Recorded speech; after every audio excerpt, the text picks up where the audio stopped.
Hello. Today I will be deliberating a lecture on faith, healing and law. I have divided my lecture primarily into 6 main sections. The first section will be dealing with exploring the meaning of faith. The second section will be dealing with the various types of laws, that is spiritual law, natural law or physical law. In the third section, I will try to shed light on the law of faith. The fourth section will be dealing with laws in different religions. The fifth section will deal with legal issues for alternative medicines. The last section, that is the sixth section, will be exploring the concept of faith, healing and law in this globalized world.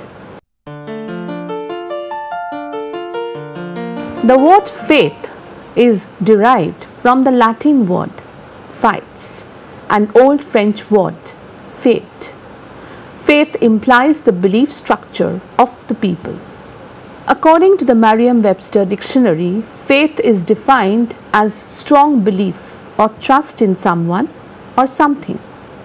Faith is confidence or trust in a person or thing, or the observance of an obligation from loyalty or fidelity to a person, promise, engagement, or a belief not based on proof, or it may refer to a particular system of religious belief.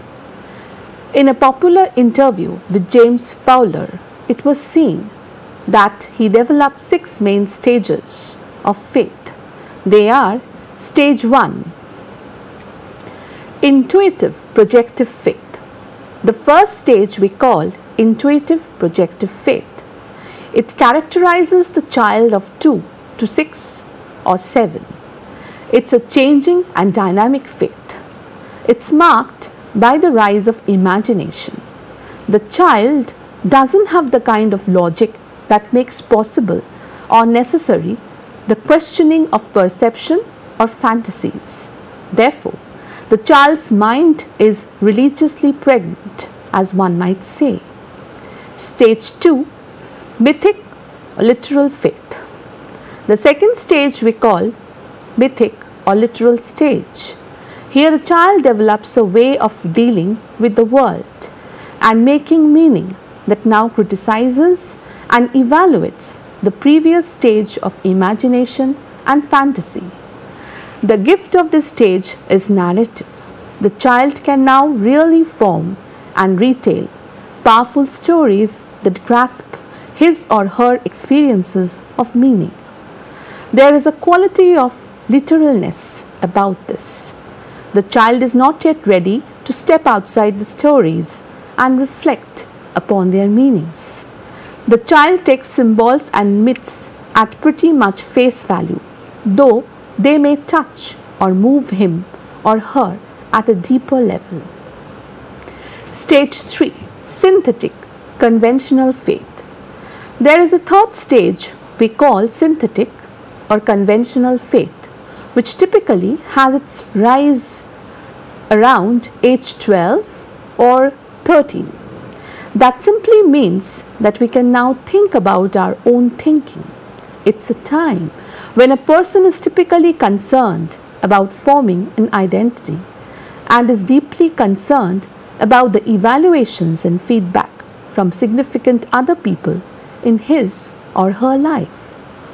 One of the hallmarks of this stage is that it tends to compose its images of God as extensions of interpersonal relationships. God is often experienced as friend, companion, and personal reality. Stage 4, individuative or projective faith. Stage 4 for those who develop it is a time in which the person is pushed out of or steps out of the circle of interpersonal relationships that have sustained his life to that point.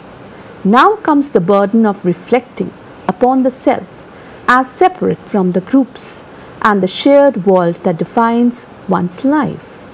The transition to stage 4 can begin as early as 17, but it's usually not completed until the mid-20s and often doesn't even begin until around 20.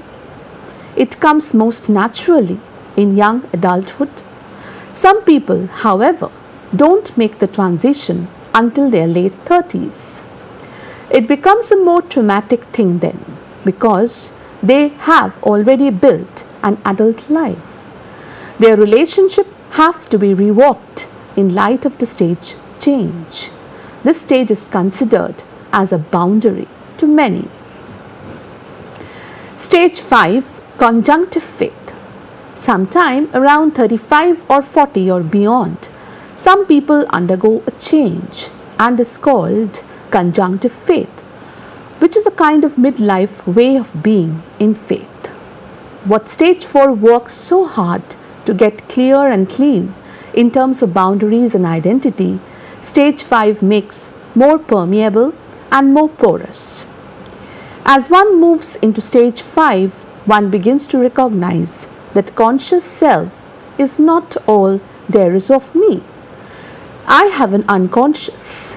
Much of my behavior and response to things is shaped by dimensions of self that I am not fully aware of. There is a deepened readiness for a relationship to God that includes God's mystery and unavailability and strangeness, as well as God's closeness and clarity. Stage 5 is a time when a person is also ready to look deeply into the social unconscious, that is, myths, taboos, and various religious standards.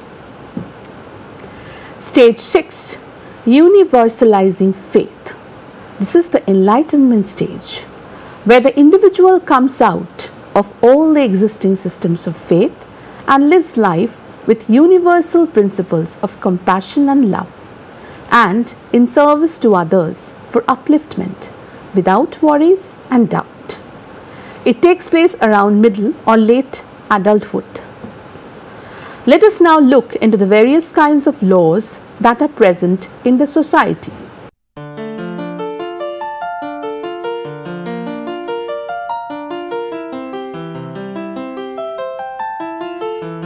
According to the Merriam-Webster dictionary, law indicates a binding custom or practice of a community, a rule of conduct or action prescribed or formally recognized as binding or enforced by a controlling authority.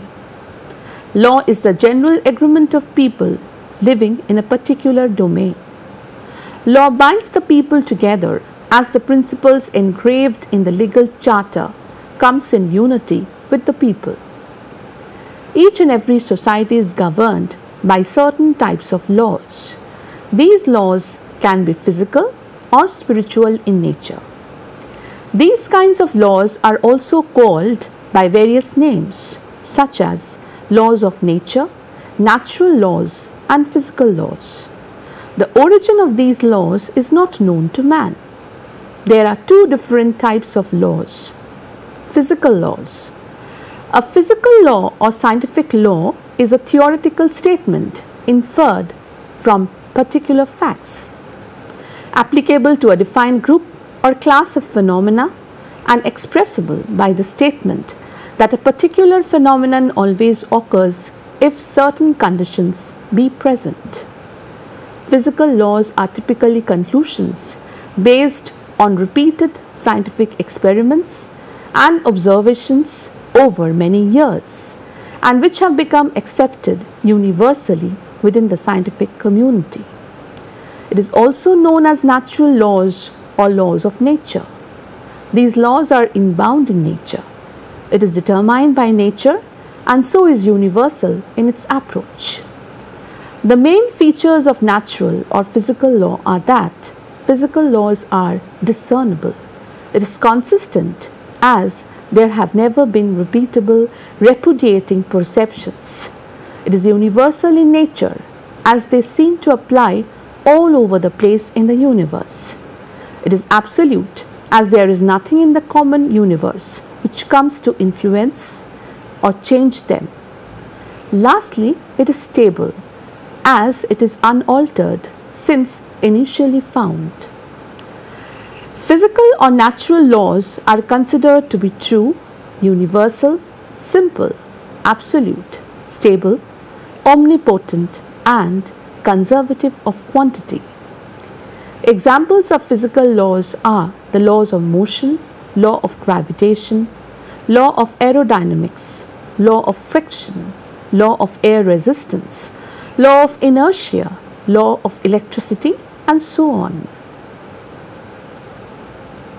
Spiritual laws. These laws are considered to be divine in nature, as it is for each and every living being on this earth. It is consistent and stable in nature. There are two ways to explain the term spiritual. Firstly, consisting of spirit, a spiritual substance or being, which means to transform oneself into a spiritual being.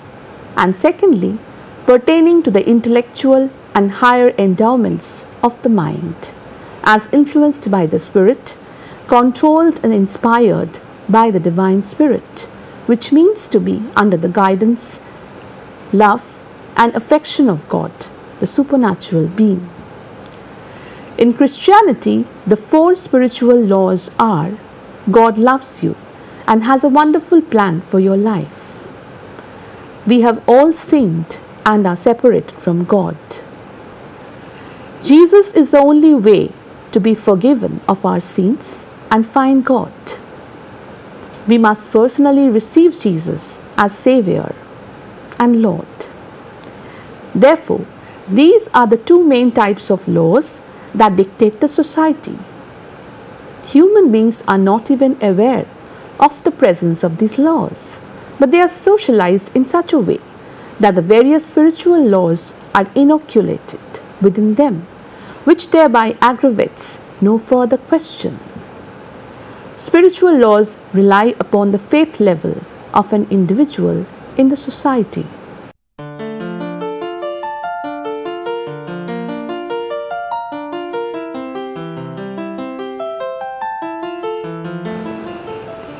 Faith of the people on the earth is universal. Each and every one of us lays our faith on the very existence of our own self on this planet. Scientists entrust their faith on the notion that they will empirically find the limit of the universe as well as the inception of human beings on this earth. Similarly, spiritual beings entrust their faith on the notion that there exists some superpower who is the sole creator of the universe, and it is he who is making men to carry out all his activities. It is believed that law of faith among individuals makes him psychologically feel good and helps him or her concentrate in the work that he is focused on. It is noted by John Edmiston that among the Christians there are believed to be 12 laws of faith. They are: number 1, the law of existence. You must believe that God is, also that He is active with regard to you personally. Number 2, the law of just providence. You must believe that He rewards those who diligently seek Him. Number 3, the law of the invisible. You must be prepared to believe in things beyond the experience of your senses, in things that have never happened before in your world. Number 4, the law of the future preparation. You must believe that God is working for you and preparing things in advance for the people He loves who trust Him. Number 5, the law of endurance. You must be prepared to wait patiently until God's time and purposes are fulfilled. Faith hangs in there. Number 6, the law of assured conviction. The ability to see the mountain-sized problem as a mere acorn in God's hand, to acknowledge that you have the answer with certainty. Number 7, the law of incomplete knowledge. Abraham went out not knowing where he was going. Number 8, the law of reliance on Rhema. Rhumia means the utterance or the things that are said. Abraham believed God's personal rhema word to him, and it was counted to him as righteousness. Number 9. The law of heavenly ambition. Faith is directed into God's purposes and to God's ends, and cannot function properly if focused on the here and now. Faith seeks the city that is to come. Number 10. The law of possibility. All things are possible with God, even raising Isaac from the dead.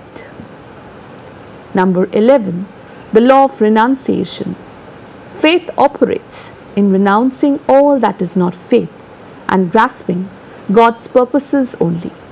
Faith is uncontaminated by the courts of Pharaoh and the ambitions of this world. Number 12. The law of conquest. External in conquering Canaan, internal in resisting persecution and testifying to God. Faith does not submit to circumstances. Therefore, faith inculcates a spirit within man which helps him to achieve more in life. It helps him to cross all the hurdles and walk on the right path so that he can achieve the eternal truth. Future is unknown to all individuals. Thus, it is the law of faith which guides man throughout his life.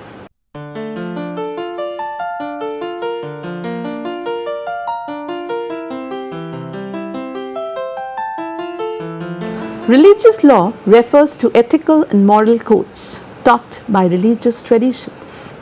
Article 18 of the Universal Declaration of Human Rights promotes that everyone has the right to freedom of thought, conscience, and religion.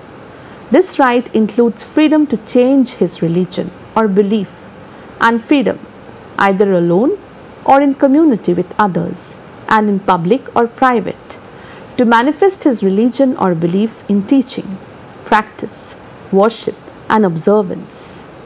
Following this line of thought, each and every religion follows their distinctive spiritual laws, which are universal in nature.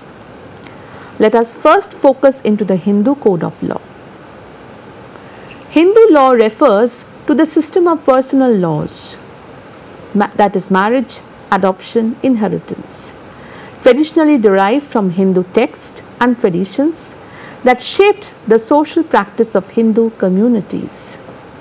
In Vedic times, Hindu law was the legal system described and imagined in Dharma Shastra text.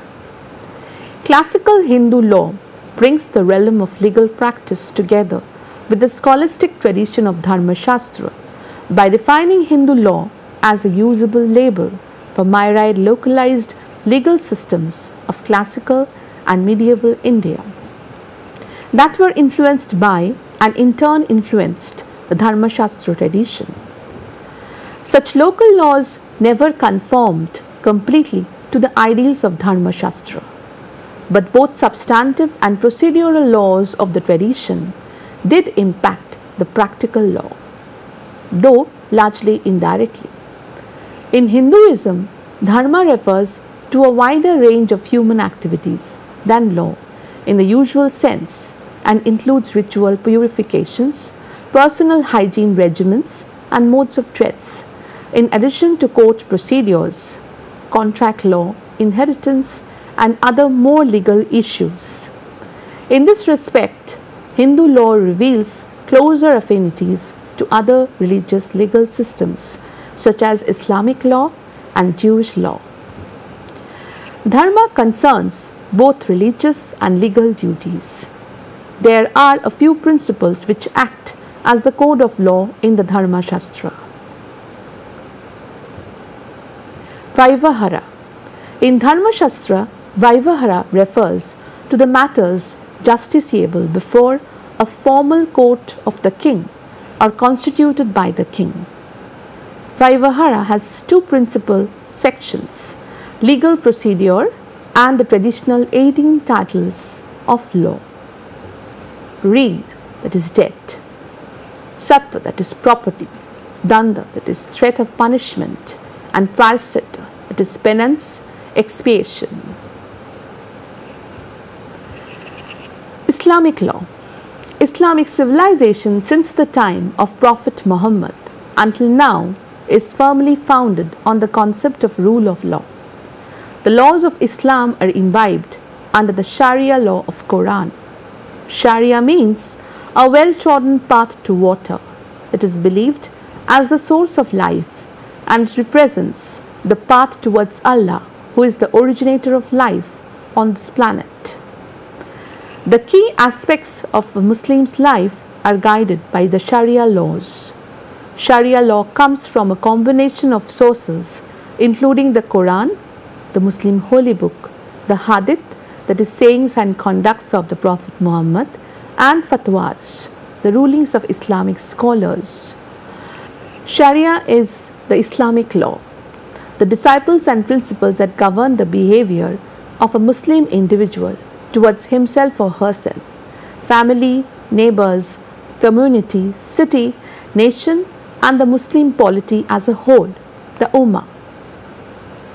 Similarly, Sharia governs the interactions between communities, groups, social and economic organizations.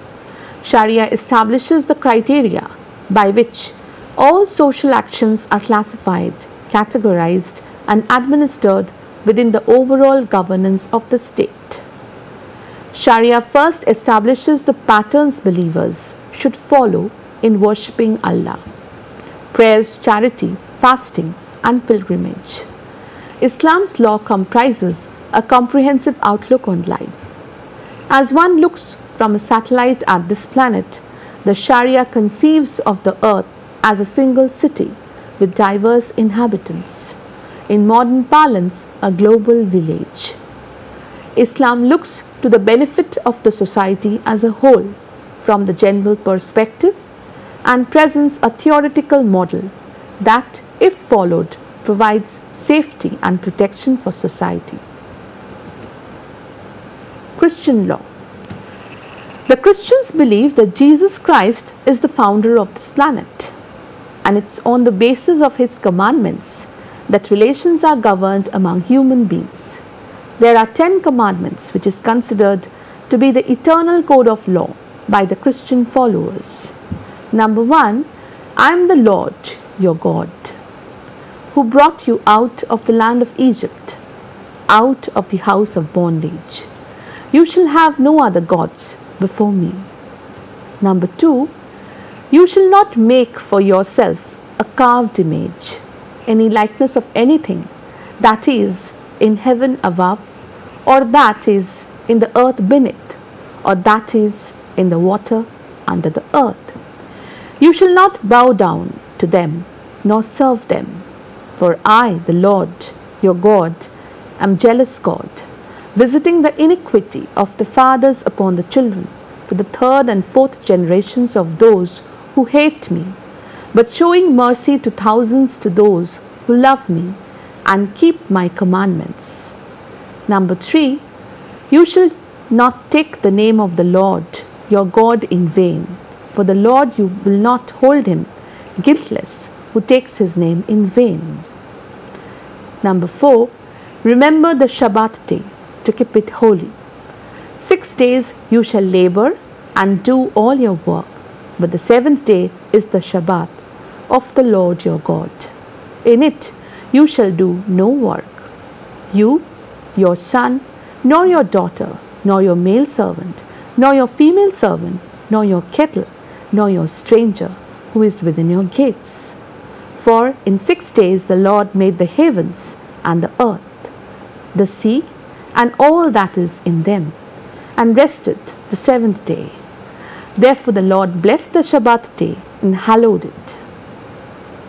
Number 5, honor your father and your mother, that your days will maybe long upon the land which the Lord your God is giving you.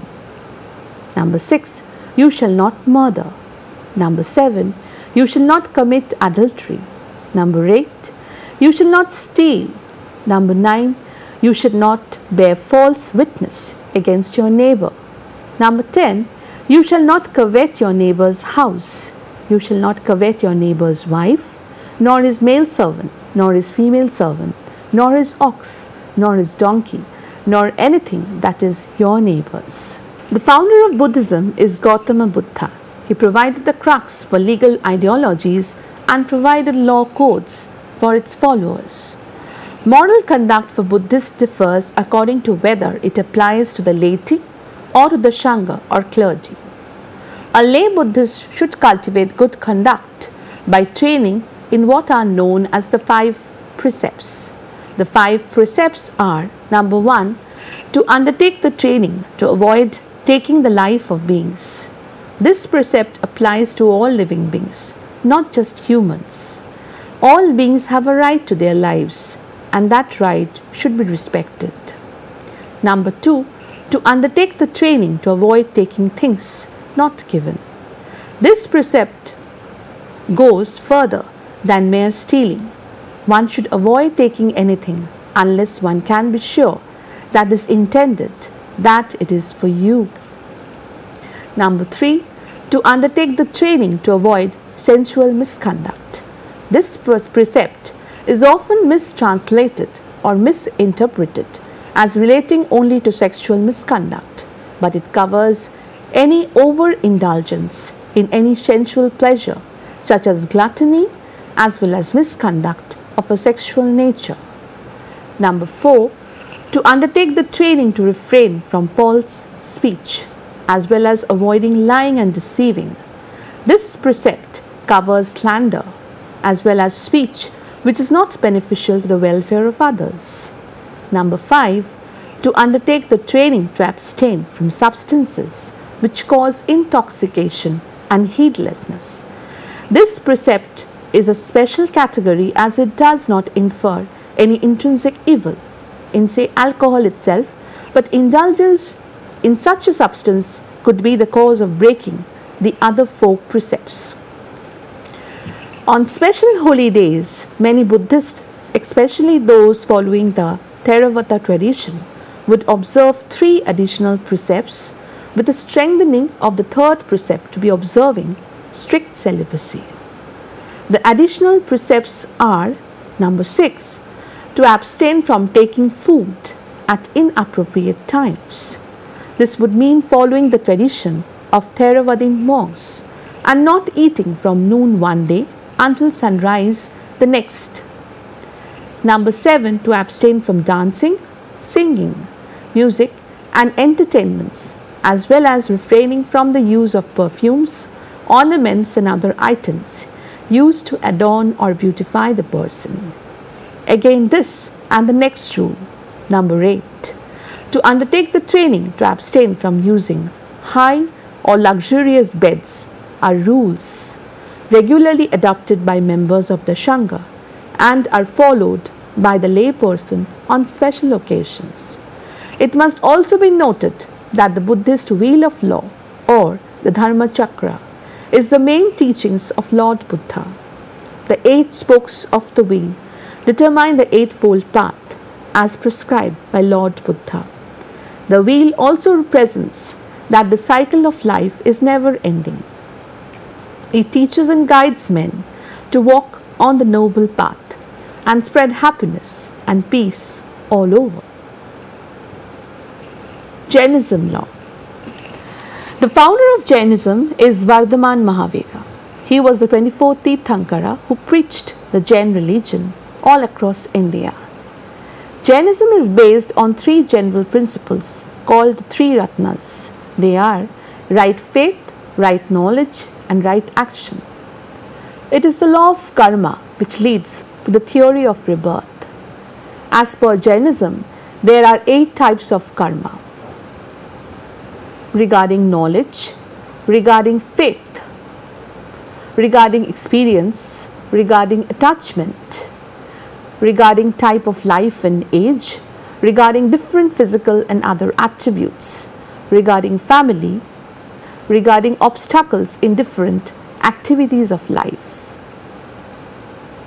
Therefore, it can be surmised from the above discussion that each and every religion have their own code of law. These laws are followed inherently by the followers in the society. Many of these laws are injected into the human mind through the process of socialization. Each religion, thus, has its own way of guiding its followers through its religious codes of law.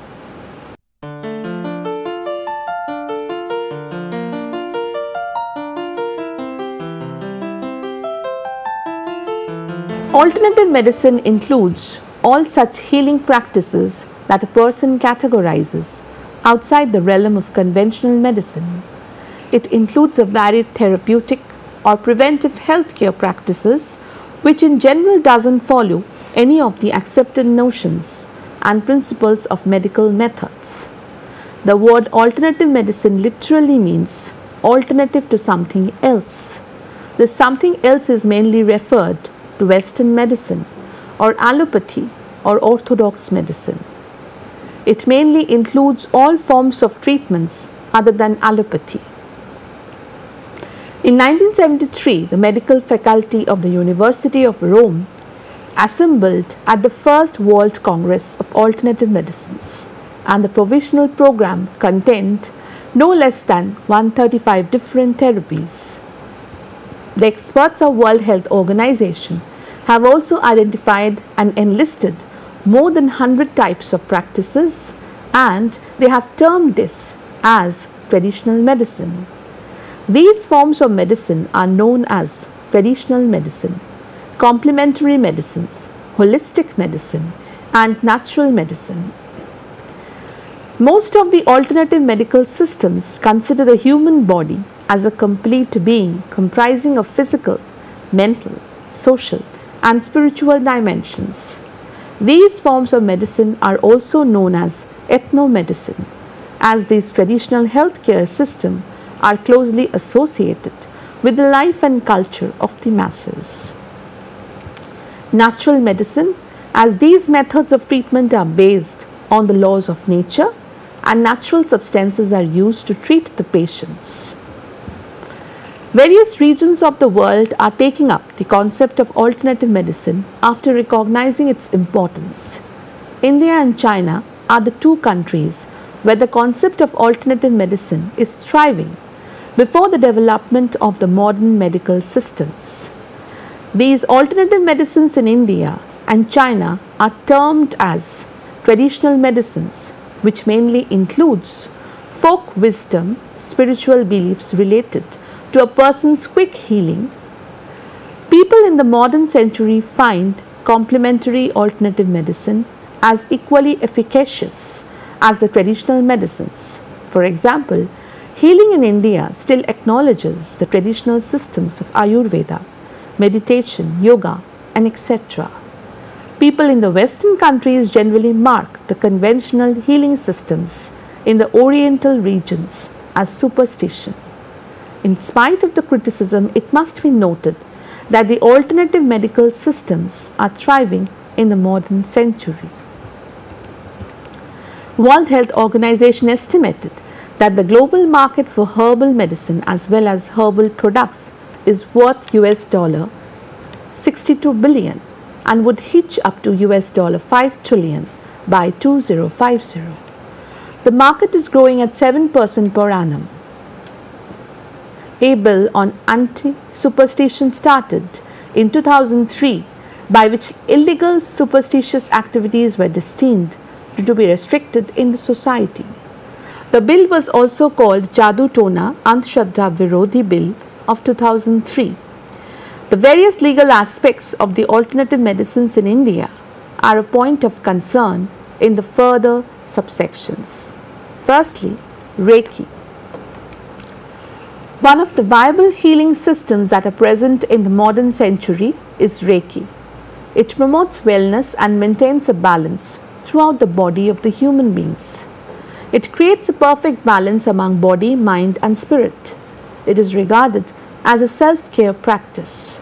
The technique has originated from Japan, where hands-on technique was used for stress reduction and to promote relaxation in the human body. People who trust in the functions of Reiki maintain the belief that the universe is made up of energy, which is regarded as the life force energy.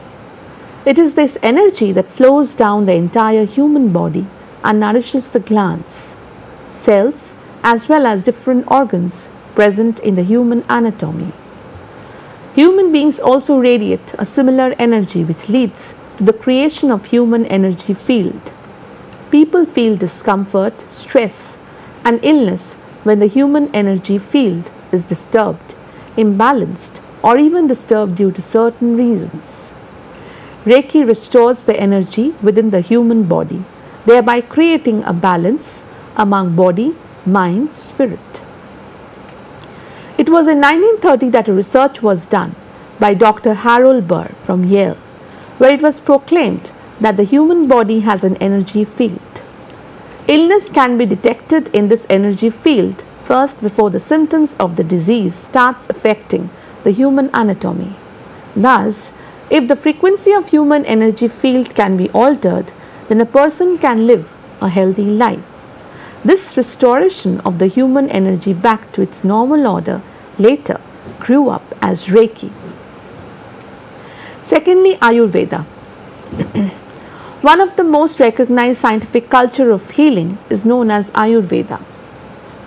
Though it is one of the oldest healing sciences, its development took place among the people in the medieval period. Ayurveda is the traditional Hindu science of medicine that is carried out in one form or another by 80% of the people of the Indian origin. It is regarded as the mother of all healing.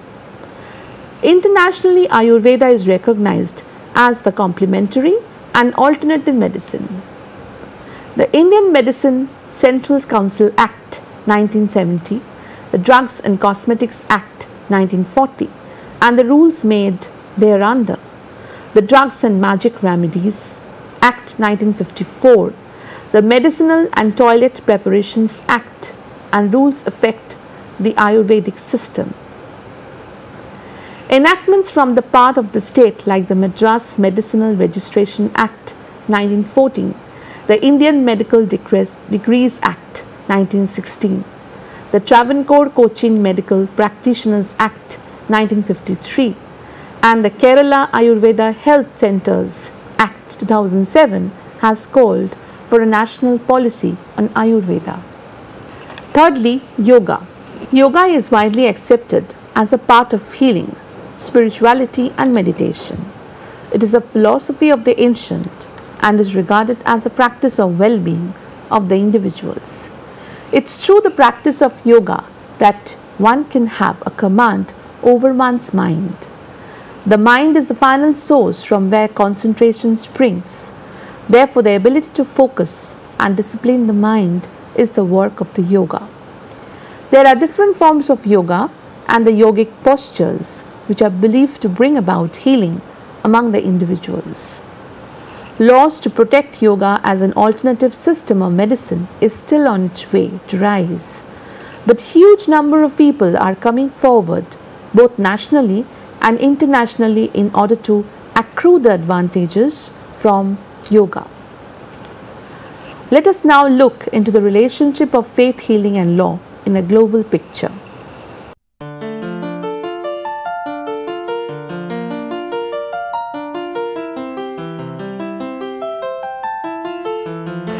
Faith healing is a practice that is based on the faith and belief structure of the people all over the world. Faith healing is the treatment of illness through religious belief or prayer rather than through modern biomedical practice. It is well established global phenomenon whose effect on global health initiatives in developing countries remains largely unknown. Though often dismissed by health organizations, the emergence and prevalence of faith healers in areas such as South America and East Africa has held an incomparable impact on the cultural understanding of disease and treatment. Claims that prayer, divine intervention, or the ministrations of an individual healer can cure illness have been popular throughout history. I would like to quote the words of David Stevens on the question that should faith healing be legally protected or not. He said that these laws could be used as a club by anti-religious zealots and be open to misinterpretation. Religious people pray for healing often. What if parents prayed for healing and didn't realize the child was seriously ill and needed immediate medical attention? How will delay in medical treatment due to the parents' faith or prayers be interpreted? Will parents be liable? Is it wiser to deal with these issues on a case-by-case basis versus a blanket law that could be over-interpreted to the detriment of religious freedom? In the same way, Robert Orr said that some people of faith forego standard therapeutic measures and pray for miraculous interventions. This seems incomparable in my mind to praying for one's crops to flourish without cultivating or watering seedlings. I defend the right of adults to forego standard therapy for themselves, whether based on their faith or personal values. I am very reluctant, however, to do so when an adult chooses this path for someone else, particularly a child, if the probable result will be death or disability. Thus, law against the faith healers is highly sought for so that people can be saved from the fatalities of their near and dear ones. In India, faith healing is considered to be a part of the superstitious belief of the people. People perform magic in order to bring about healing of everyone. Many a times, black magic is performed by which the disease from which one person is suffering can be transmitted to the other person through the medium of magic. This is taking place due to the ignorance and the rate of illiteracy among the people. Rather, focus in the modern 21st century is on the various alternative medical systems present in society, which strives to provide healing benefits to the people in the society. Complementary and alternative medicines are as follows, which are widely practiced in India: Ayurveda, Yoga, Reiki, Naturopathy, Chiropractic, Aromatherapy, and so on. Due to the presence of these alternative medicines in the society, people from not only India but also outside India are coming to acquire its benefits. This is giving rise to tourism based on healing. Therefore, legal enactments to safeguard the alternative medicines are on its path so that people from across the globe can accrue benefits from it. Thus, it can be concluded by saying that faith healing is not at all detrimental in nature, but people should also trust the growing developments and the constant scientific innovations in the medical field too. Faith is the belief which should be retained by individuals subjectively, but for objective cure, biomedicine should also be a trusted field in today's generation. Thank you.